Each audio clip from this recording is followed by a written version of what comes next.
कि क्या foreign funding case Tehreek Insaf का पनामा केस तो नहीं बनने वाला। मोहसिन बेग साहब कह रहे थे कि इसको मुनव्वर करने की कोशिश की जा रही है। बात करते हैं जनाब कमर मोहम्मद दिलशाद साहब से, जो कि साबिक सेक्रेटरी हैं इलेक्शन कमीशन ऑफ पाकिस्तान के।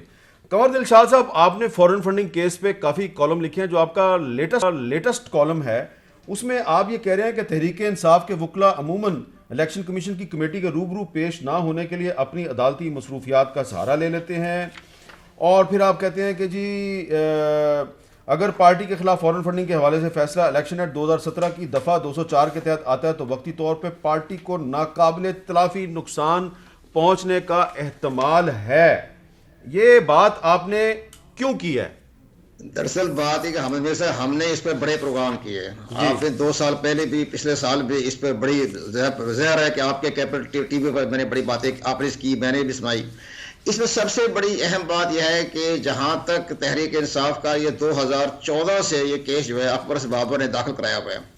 इसके साथ साथ सुप्रीम कोर्ट ऑफ पाकिस्तान में जस्टिस साकिब निसार ने को गाइडलाइन दी और उन्होंने कहा जी 5 साल की जितने भी पार्टी हैं उनके भी हिसाब जो है वो बाकायदा जांच पड़ताल किए जाए।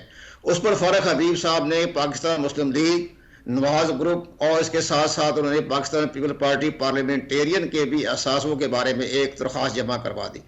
अब सामने सूरत हाल ये पैदा हो रही है कि दोनों तरफ से, लेकिन जहां तक अदालती मामलात में मौखर करने के बारे में है तो 11 अक्टूबर 2019 को उस वक्त के चीफ इलेक्शन कमिश्नर जस्टिस सरदार रजा ने बाकायदा एक जजमेंट लिखी कि हमारे मामले में अदालतों से स्टे लिया जा रहा है और तकरीबन 3.5 साल, 4 साल की वजह से हम इस केस को आगे लेकर नहीं जा सके।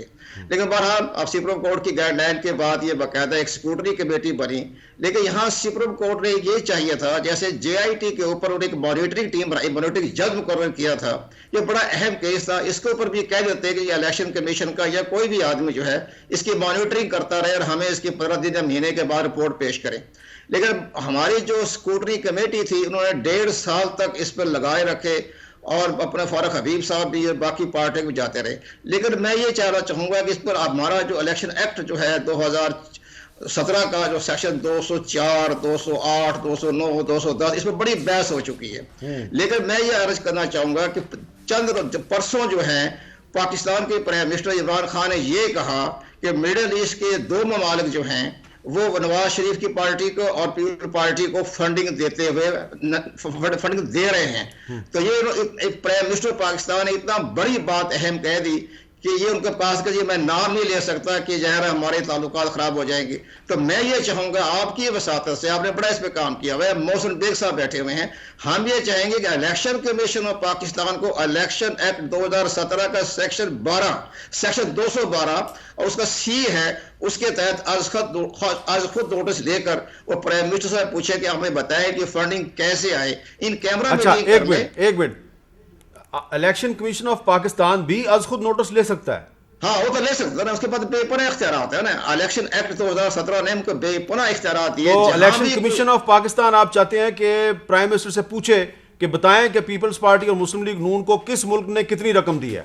जी हाँ, अगर इसलिए यार बहुत बड़ा मसला पैदा हो गया ना, प्राइम मिनिस्टर ने नाम लिया ना, प्राइम मिनिस्टर साहब ने फरमाया ना, तो अगर वो नाम ले देते हैं और सबूत हो जाता है तो पाकिस्तान की 2 बड़ी सियासी पार्टियां जो हैं उसी सेक्शन 212 की C के तहत वो कालादम हो जाएगी और उस पर आर्टिकल 17 जो है पाकिस्तान कॉन्स्टिट्यूशन का वो लागू हो जाएगा कि उन्होंने फॉरेन फंडिंग ली है किसी गैर मुल्क के साथ। तो ये सारे मामले हो जाएंगे। और आपको याद होगा कि जिस वक्त ये असामा का जो कत्ल के बाद जो ज्वाइंट सेशन हुआ था कौमी असम्बली में, तो वहां भी उस वक्त के DG ISI ने बड़ी अहम बात की थी, वो भी ऑफ द रिकॉर्ड है, इन कैमरा मीटिंग है, वो सब बातें वो भी सामने आ जाएंगी। और इससे पहले 2008 के जो इलेक्शन हुए थे उस वक्त भी ये खबरें गर्दिश कर रही थी कि एक पार्टी को जो है वो मिडिल ईस्ट से पैसा आया है, बहुत 10 अरब के लगभग। अब इसने जो बात आपने जो बात किया है फारूक हबीब साहब, क्या वज़ीर आज़म साहब ने जो एक दावा किया है कि मुस्लिम लीग नून और पीपल्स पार्टी को मिडल ईस्ट के 2 मुल्क फंडिंग करते रहे हैं, क्या वो नाम बताएंगे? देखें, बात यह है कि जो वज़ीर आज़म साहब जो बात कर रहे थे वो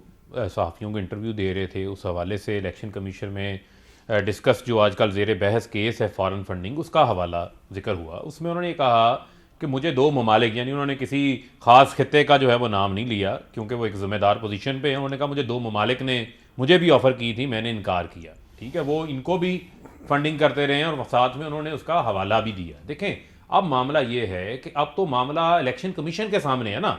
इलेक्शन कमीशन पीटीआई के अकाउंट्स को भी देख रहा है स्क्रूटनी कमेटी, नून लीग पीपल्स पार्टी के अकाउंट्स को भी देख रही है ये स्क्रूटनी कमेटी।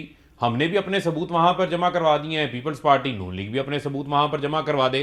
देखें ना, जब हम पे ये बात करते हैं कि जी इसराइल से फंडिंग ले रहे हैं, ये भारत से फंडिंग ले रहे हैं, तो मुझे आप ये बताएं ना मीर साहब, आप भी बड़ी देर से हमारी सारी सियासत को जो है वो कवर कर रहे हैं, आपका एक बड़ी लंबी सहाफ़ी जदोजहद है। आप देखें कि बेनज़ीर भुट्टो शहीद अपनी किताब की सफ़ा नंबर 201 रिकन्सिलेशन में ये लिखती हैं कि उसामा बिन लादेन को ने पैसे दिए मियाँ साहब को मेरी हुकूमत गिराने के लिए। बीबी का इंटरव्यू भी मौजूद है। खालिद ख्वाजा की बेगम ने, शमामा खालिद ने उनकी लिखी है, शहीद अमन के नाम से बायोग्राफी लिखी है, उसमें भी वो लिखती हैं कि मियाँ साहब ने पैसे लिए। तो फॉरेन फंडिंग से तो इनकी इब्तिदा हुई थी, ये तो फॉरेन फंडिंग से लेके लोगों की हुकूमतें गिराते रहे। ये आज किस मुंह से बात कर देते हैं, जिनके दौर में जो सैयद अजमल कादरी जो है इसराइल का भी दौरा कर आते हैं, जंदाल से भी इनके ताल्लुकात निकल आते हैं, ये हमारे पे बात करते हैं। मैं बड़ा कैटेगोरिक इसमें ये कहना चाहता हूँ कि ये ही सुप्रीम कोर्ट का फैसला है जिसका अभी कंवर दिलशाद साहब हमारे, मैं तो इनको उस्ताद कहता हूँ, हम इनसे हमेशा गाइडलाइन लेते हैं, इनसे सीखते हैं, रहनुमाई हासिल करते हैं। उसी के अंदर जो है इलेक्शन कमीशन को सुप्रीम कोर्ट ये फैसले में हनीफ अब्बासी केस में कह रहा है, जो अकबर एस बाबर के केस की फोटोकॉपी थी जो हनीफ अब्बासी लेके गया था, वो ये कहते हैं the allegation that the PTI is a foreign aided political party can under article 15 of the PPO be levelled only by the federal government for its validation on reference made to this. तो अब आप कह रहे हैं ये election commission का मामला नहीं है? नहीं, ये तो अभी कंवर दिलशाद साहब भी आपको बता देंगे कि ये जब सुप्रीम कोर्ट ने ये बात कही तो उस वक्त 2016 था। अकबर एस बाबर पिटीशन लेके गए 2014 में, पीएमएलएन आज जो है आप गए 2019 में? नहीं, मैं 2017 में गया। 2017 सुन ले, हमारी हुकूमत नहीं थी, सुन ले। दूसरी बात यह है कि जो आज जो पीएमएलएन जो है वो मरियम नवाज छोटी बहन बनी हुई है अकबर एस बाबर की, उस वक्त उनकी हुकूमत थी। इतना हमारे इमरान खान के खिलाफ इन्होंने केस और बना दिया था, बनी गाला का। इमरान खान ना वजीर आजम थे ना वजीर आला थे, उस वक्त केस बना लेते। अच्छा, लेकिन सवाल ये है कि पीटीआई जो है वो डिलेइंग टैक्टिक्स क्यों इस्तेमाल करती है? देखें, तारीखें क्यों लेते हैं, वकील क्यों बदलते हैं? मीर साहब, इसको इस अंदाज से भी देखा जा सकता है ना। आप देखें कि जब से स्क्रूटनी कमेटी बनी है, एक रोज पीटीआई की स्क्रूटनी होती है, अगले रोज पीएमएलएन और पीपल्स पार्टी की होती, पैरेलल चल रहा है।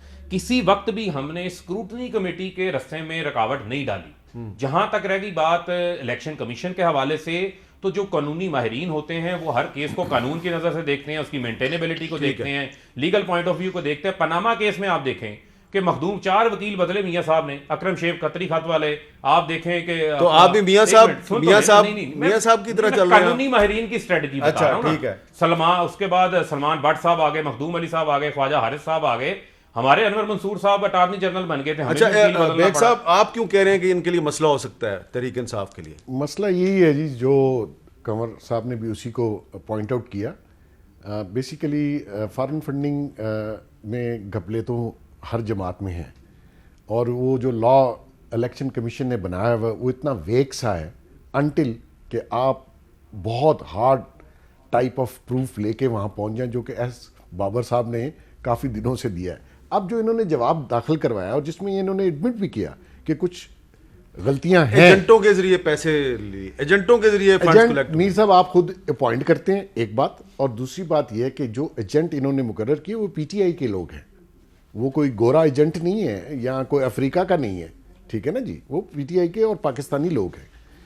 तो बजाय इसके ये कह देना कि जी एजेंटों ने कुछ किया, आया वो पैसे जो आए आपने वापस भेजे, आपने उन लोगों को वापस दे दिए, रिफ्यूज़ कर दिए थैंक यू के साथ कि हम आपकी डोनेशन नहीं ले सकते।